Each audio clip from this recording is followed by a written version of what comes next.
መዲናችን አዲስ አበባ የአፍሪካ የብልጽግና ተምሳሌት ከተማ ለመሆን የምትተጋ የአፍሪካ መዲናና የዓለም አቀፉ ዲፕሎማቲክ ማዕከል ናት።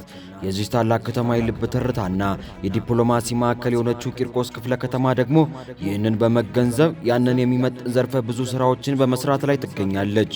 ይህንኑ ታላቅ ስምና ዓለም አቀፋዊ ገጽታ በሚመጥን ጽዱ፣ ውብና ለኑሮ ተስማሚ አካባቢ መፍጠር ደግሞ የወቅቱ ግንባር ቀደም ስራ ነው። ያንን ማሳካት ደግሞ የሁላችንም የዘወትርና የዕለት ተዕለት ኃላፊነት ነው።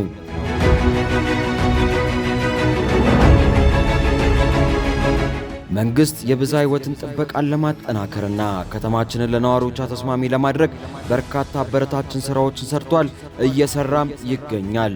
በችግኝ ተከላ፣ የአረንጓዴ አሻራን በማስፋት በወንዝ ዳርቻዎች ላይ የተጋረጡ የመበከል አደጋዎችን በመከላከል ውብ ማራኪና ከብክለት የጸዱ እንዲሆኑ በማድረግ እንዲሁም ዘመናዊና ሁሉንም የማህበረሰብ ክፍሎች ታሳቢ ያደረጉ የህዝብ መጸዳጃ ቤቶችንና ቆሻሻን ለይቶ መጣል የሚያስችሉ የደስትቢን መሰረተ ልማቶችን በስፋት ገንብቷል።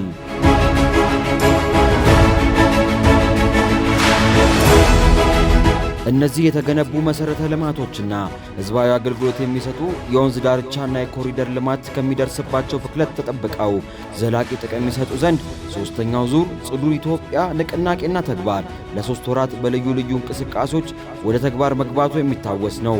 ይህ የጽዱ ኢትዮጵያ ንቅናቄ በቆይታውም የመጀመሪያው ኑር ስኬታማ ስራዎች ተከናውነውበት ሂደቱ ቀጥሎ አሁን ደግሞ የቀሩትን 2 ወራት የፈካች የደመቀች ጽዳቷ ሁሉን ያስደመመ ሀገር፣ ከተማ ብሎም ክፍለ ከተማ ለማድረግ የተቀናጀና ሀገር አቀፍ ዘመቻ ተጠናክሮ ቀጥሏል።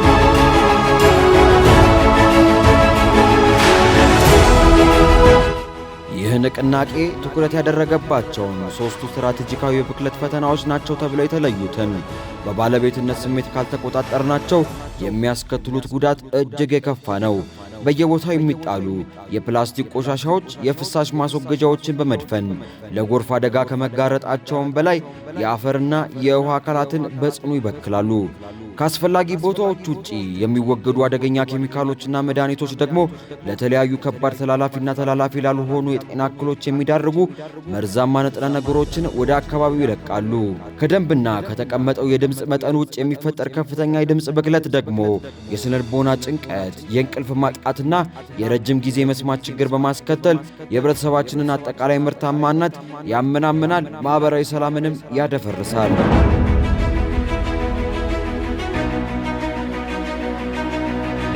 ስለሆነም የዚህ የጽዱ ኢትዮጵያ ንቅናቄና ተግባር ጥቅሙ ለራሳችን መሆኑን አውቀን ቆሻሻን በየቦታው ከመጣል በመቆጠብና በየደረጃው ለይተን በማስወገድ የተገነቡ መሰረተ ልማቶችን እንንከባከብ።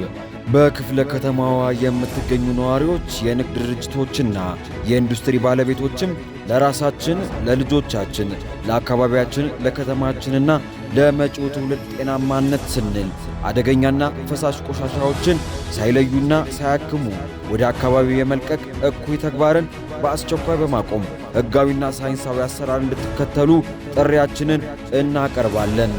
የቂርቆስ ክፍለ ከተማ ኮሚኒኬሽን ጽሕፈት ቤት